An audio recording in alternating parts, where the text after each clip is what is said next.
Le carbone vivant, c'est absolument essentiel pour la stabilisation du thermomètre et pour la stabilisation de la température.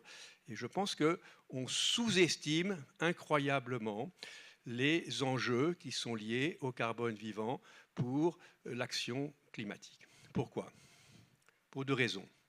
La première, c'est que si vous faites bien les comptes, j'ai dit tout à l'heure, à peu près 70% des émissions mondiales, un peu plus, c'est lié à trois produits, le charbon, le pétrole et le gaz, et le reste.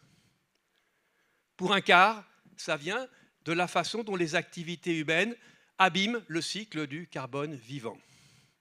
Principalement, les émissions spécifiques hors émissions de CO2 liées au carbone fossile par les systèmes agricoles, le méthane et le protoxyde d'azote, et puis l'impact anthropique sur le milieu naturel, la déforestation, qui est aujourd'hui devenu un problème de forêt tropicale, mais qui hier était un problème de forêt tempérée, et puis tout ce qui est la destruction des milieux humides, le drainage des tourbières, etc.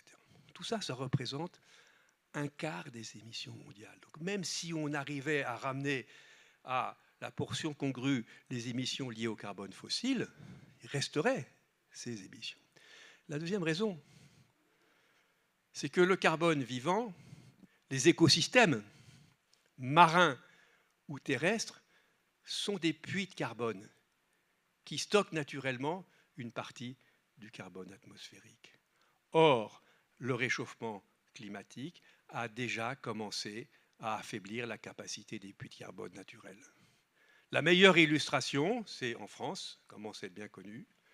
Les forêts françaises continuent à augmenter en superficie, mais la quantité de carbone qu'elles stockent diminue. Pourquoi? Parce que les sécheresses, les intempéries, etc., ce qui fait le puits de carbone, ce n'est pas le nombre d'hectares de forêt, c'est la croissance des arbres. Et donc l'affaiblissement des écosystèmes terrestres ou marins réduit l'absorption atmosphérique du carbone par les puits naturels, et ceci accélère le réchauffement climatique. Donc vous voyez que dans une stratégie pour arriver à net zéro émission, il faut agir également sur le carbone vivant.